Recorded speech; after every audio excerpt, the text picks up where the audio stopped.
The evening sun was dipping low behind the pine trees when Josh and Ryan finally parked their old Jeep by the edge of Clearwater Forest. The air was crisp, scented with pine resin and damp soil. They had been planning this camping trip for weeks. Two best friends, a weekend away from the city noise, just firelight, stars, and silence.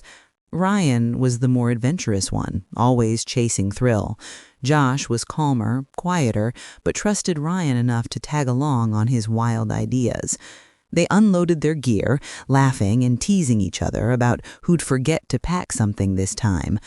Neither of them noticed the strange hush that had settled over the forest. No birdsong, no rustle, only the sound of their boots crunching over dry needles. By the time they set up their tent, the forest had turned dark faster than expected. The sunset here seemed swallowed by the trees. Ryan got the campfire going, the flames snapping brightly in the chill air.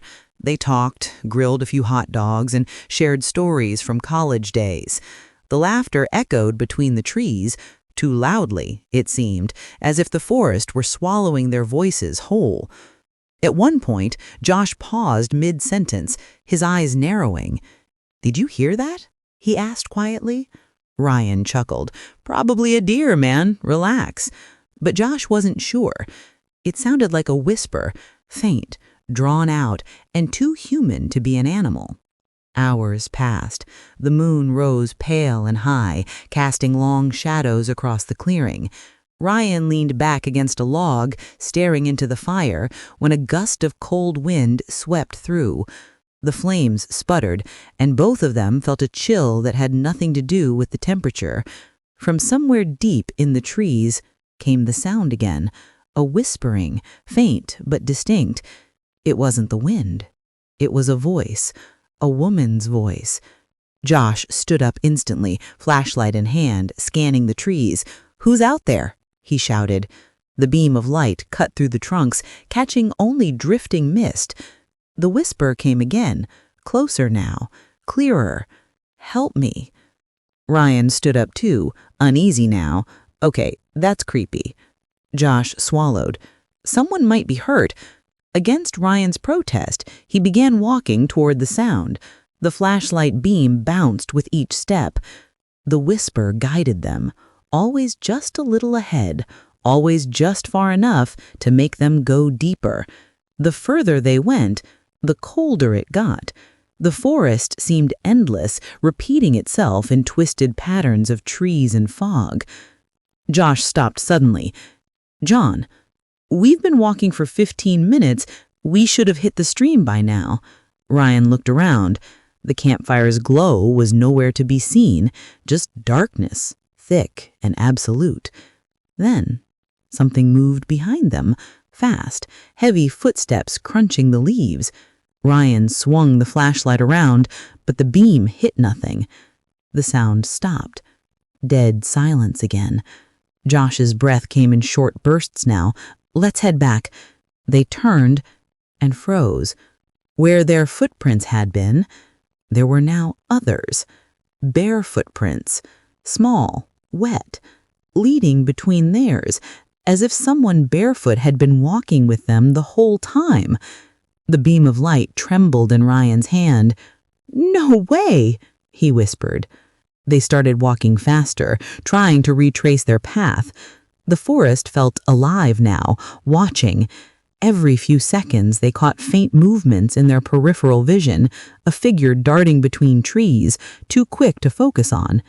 The whispers turned into low moans, overlapping, like multiple voices blending into one. "John, just run," Josh yelled.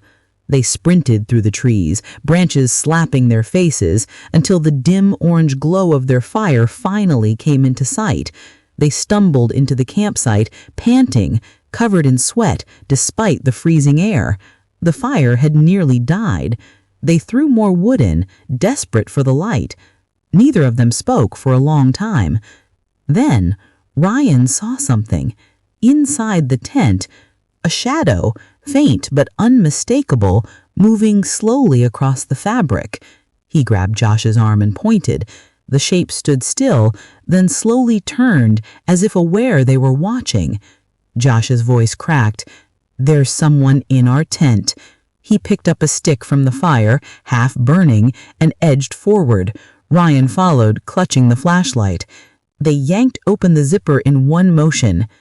The tent was empty, completely empty.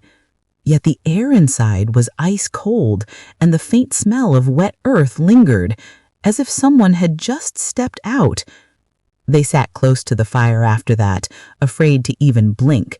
The night stretched endlessly. Every once in a while, one of them would jerk his head toward a sound, a twig snapping, a sigh, a whisper that circled the clearing. Around midnight, Ryan muttered, "I swear, if this is some prank, it's working." Josh shook his head. "No prank. Something's wrong with this place." He stared into the darkness, eyes wide. "It feels like it doesn't want us here." Then came the laugh, faint, high-pitched, and echoing from deep within the forest. Both froze. It wasn't playful. It was mocking. It came again, closer, followed by the sound of something dragging across the ground. Ryan stood up, his voice trembling. "We're leaving, right now." They grabbed their backpacks, kicked dirt over the fire, and made for the jeep. But as they reached the path, the forest shifted. The fog thickened into walls of white. All the trees looked the same, twisting and bending as if moving. Their flashlights flickered, cutting out one by one. "Ryan, where's the car?" Josh shouted. The path that had led to the clearing was gone, replaced by endless pine trunks stretching in every direction. Panic set in. They stumbled forward blindly, until Ryan's foot caught on to something, a wooden sign half buried in leaves. He bent to read it, brushing off the dirt. His blood ran cold. The letters were faded, but still visible. Camp Clearwater. Closed since 1982. Josh frowned. "What the hell? That's impossible." They had booked the site online, checked maps, even looked up reviews. Ryan looked up slowly. "John, if this place has been closed for 40 years, then who did we talk to?" Something moved behind them again. Slow, deliberate steps. They turned. In the fog, about 20 feet away, stood a woman. Her hair was long and dripping wet, her dress torn, her skin pale as moonlight. She didn't move, didn't speak. The only sound was the faint drip of water hitting the ground. Ryan's flashlight shook in his hand. "Hello?" he called weakly.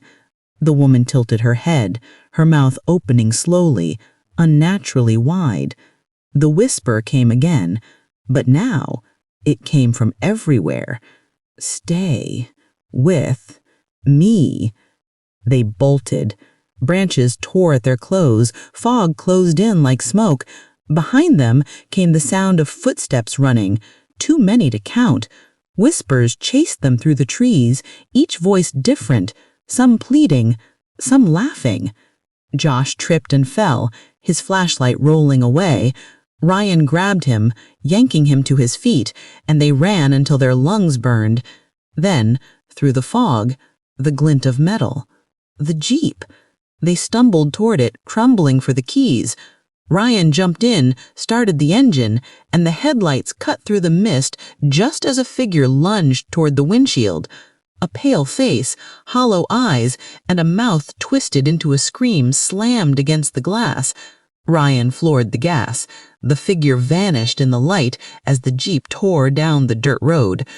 They didn't stop driving until the forest disappeared in the rearview mirror. Only then did they pull over, both shaking, hearts hammering. The sky was turning gray, dawn breaking.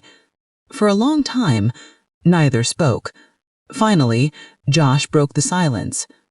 "Did that really happen?" Ryan stared straight ahead. "I don't ever want to find out." They drove in silence back to town, returning the rented gear without a word. That night, as Josh lay in bed, exhausted, he reached into his backpack to unpack. His hand froze.